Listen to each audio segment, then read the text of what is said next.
Well, okay. Before starting the application server, your API through local port 8080, you need to check the config file of the 3 components which you created. So we need to see this 3 component config file in the etc folder of your operating system. I go to these.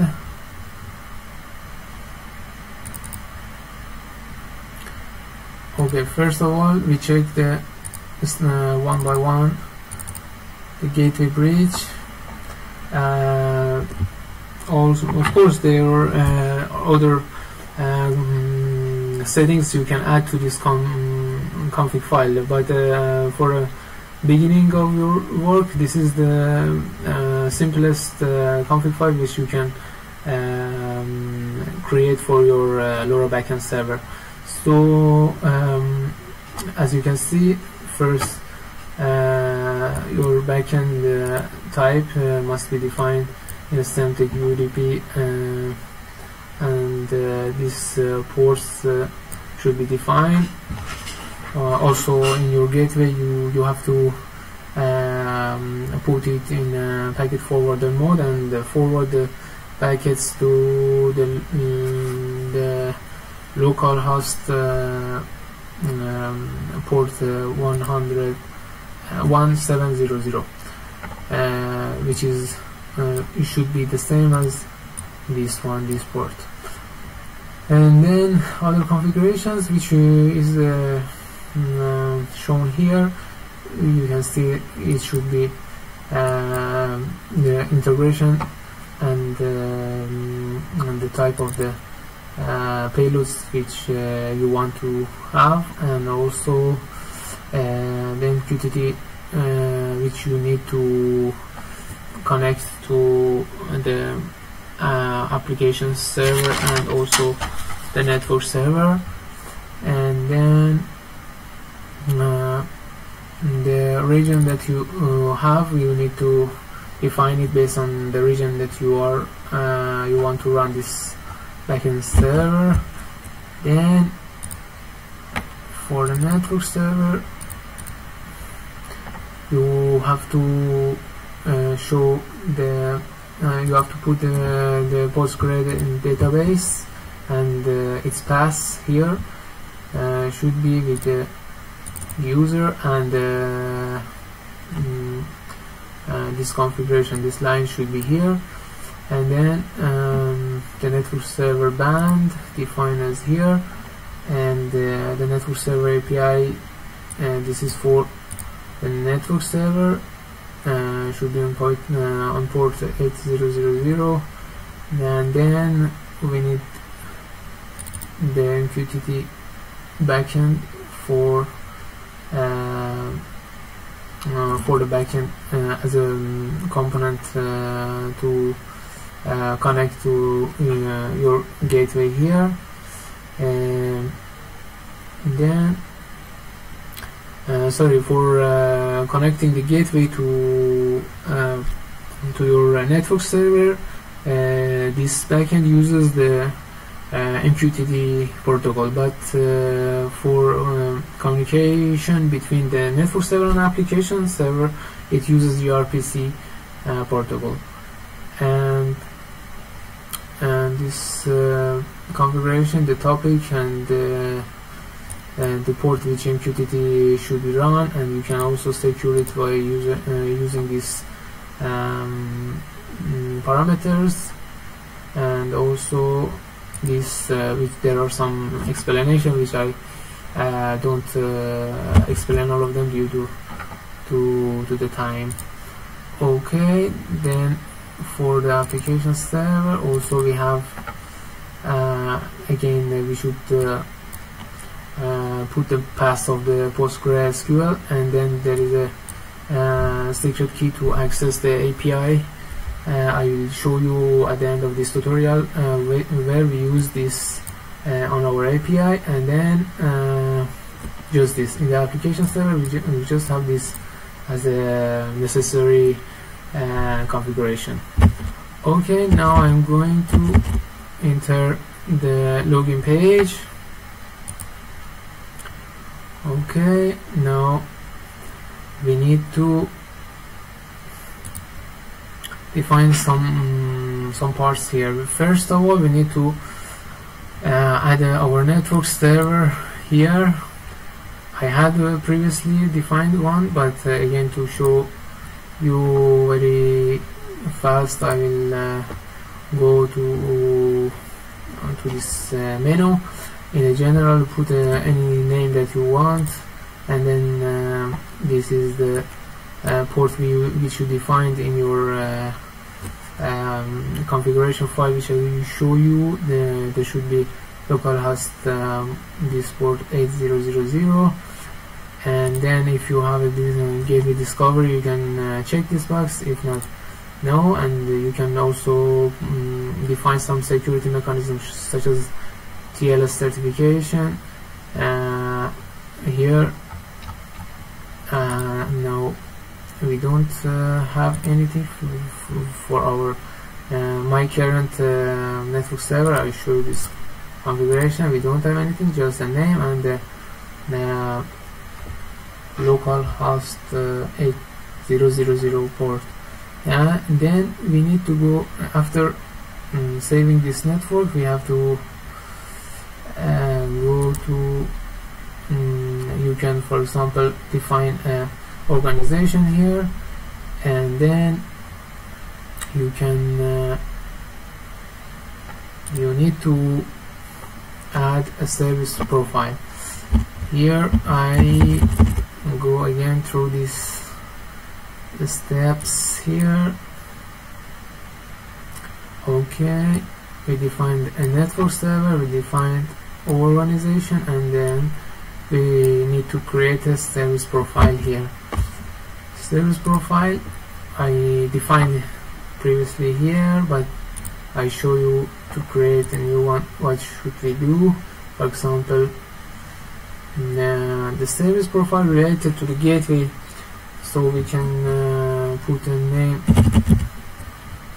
for profile 1.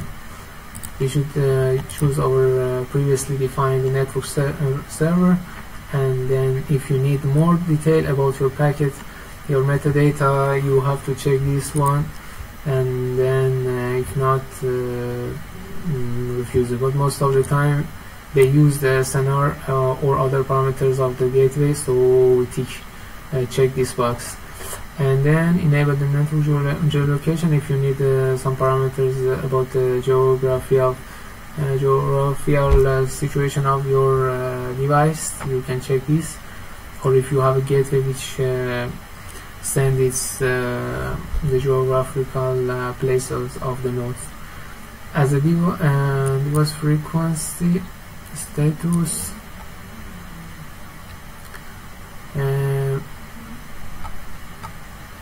I will show you in my example. We had not changed this status, and there are 0, just the max allowed rate should be 5, and then if you have a private gateway, you can check this box, and then define a service profile. Then we need to create a device profile. So I go to device profile. As you can see, I have 3, defined 3 previously, but I will go to create a new one. Device profile name, for example, it depends on my device or the type of my sensor. Put a name, choose a network server, and then the LORA MAC version, which always is 102. Select regional parameter. For me, we are in Europe, so choose A, and this is a default adaptive rate algorithm, and then we we have other parameters. I show you again in my sample here. The max CI RP should be 0, and uplink interval in 5 seconds we check if we have a new uplink or not. The backend server. Our join, it depends on the type of the join mechanism of our sensor. First, because most of the time over is a common type, joining type is over the air activation, so we use the this, we choose this one. And then our device type most of the time is a class B device, so we don't need to change anything in this two, and also we don't have any tags.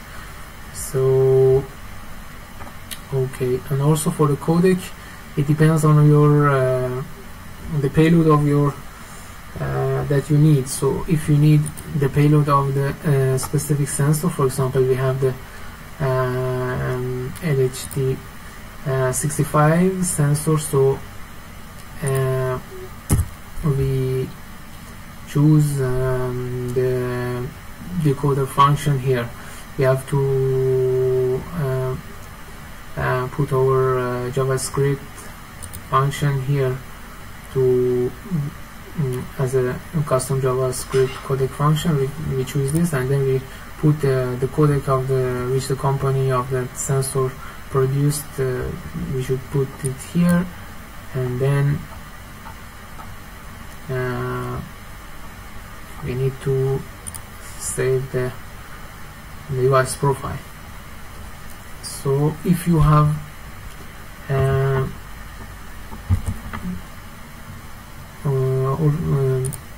then after all of these, we need to define our gateway, then go to create, and then you can put a name,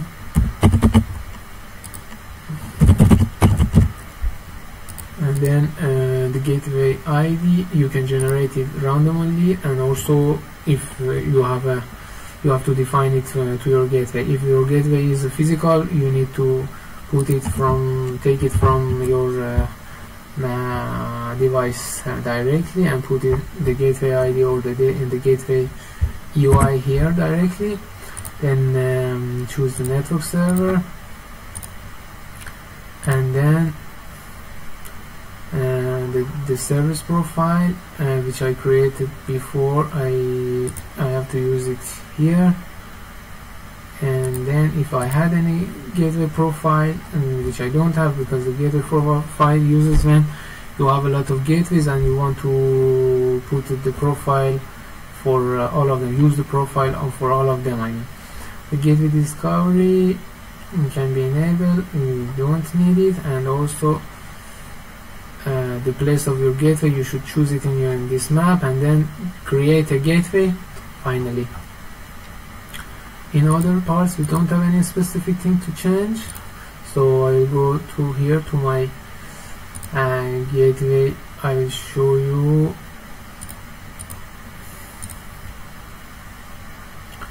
again here the parameters which I set. The gateway altitude is 10 meters, and then okay,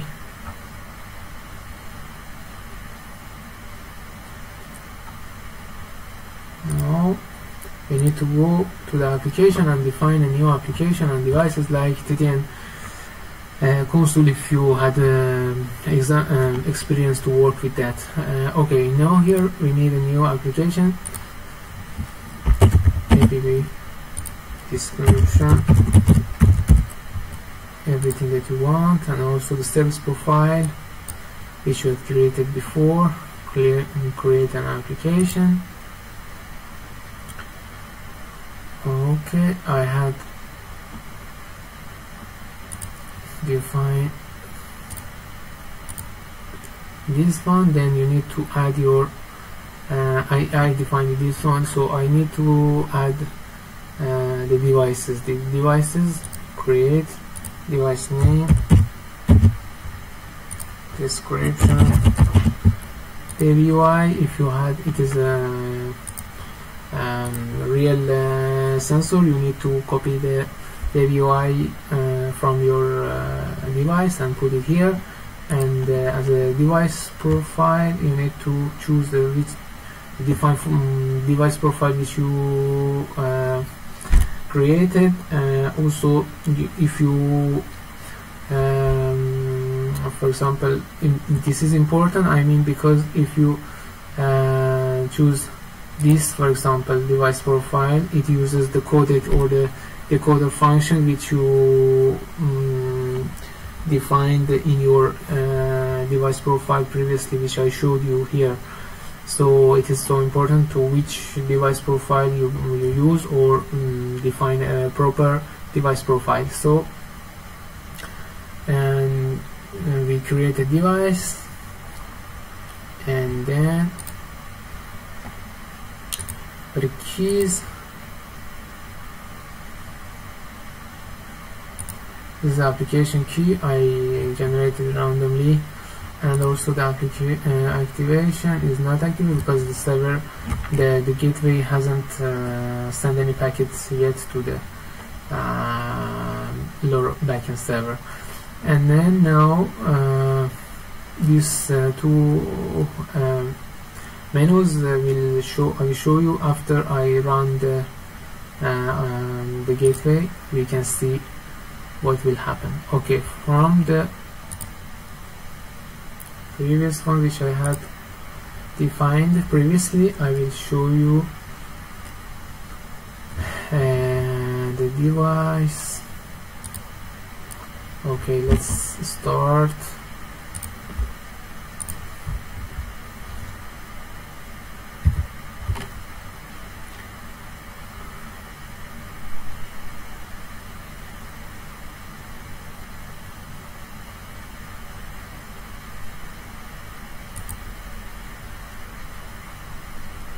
Okay, status is enabled. Okay, it runs. So a few seconds ago, this device with this UI and device profile which we created together, it started. So we can see the packets. We can go to the activation. You can see it's all the parameters defined automatically, because the network session key and application session key defined after you start the gateway. They regenerate automatically by the network. And the device data, in my gateway configuration I choose each 30 seconds it send uplink to the backend server. Okay, it arrived. So we can see our data here. This object JSON is based on what the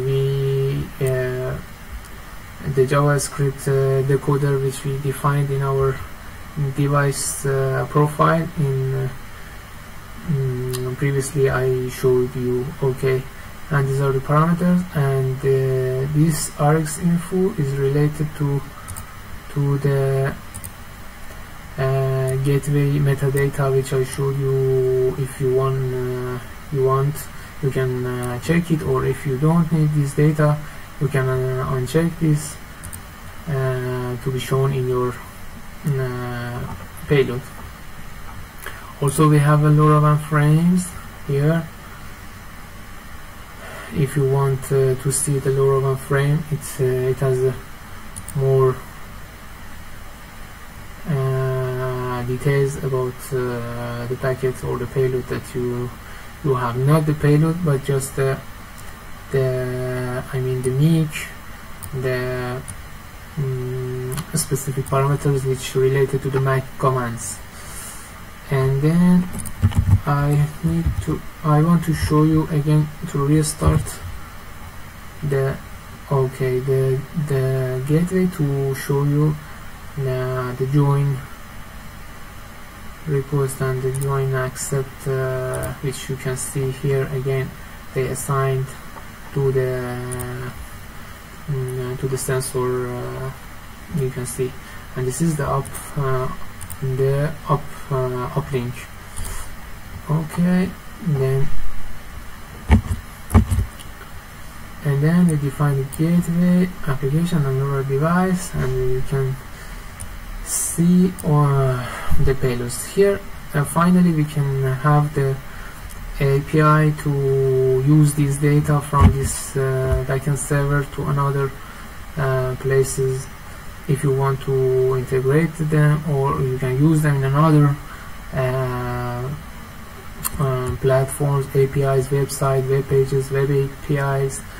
You can use them. Of course, there are some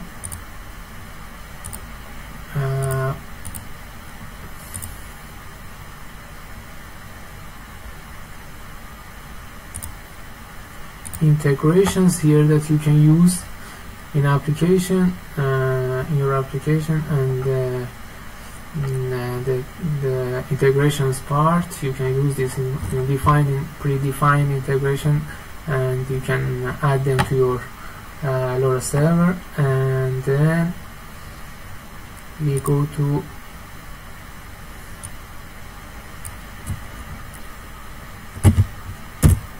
API here, the chirpstack-application-server REST API, which I told you where we can use this JWT secret. So we need to put this token here, and then to work it again we need to refresh the page. Then these are the REST API which you can assign to your backend server. Okay, thank you for your time. I appreciate your time. Have a nice day, and good luck.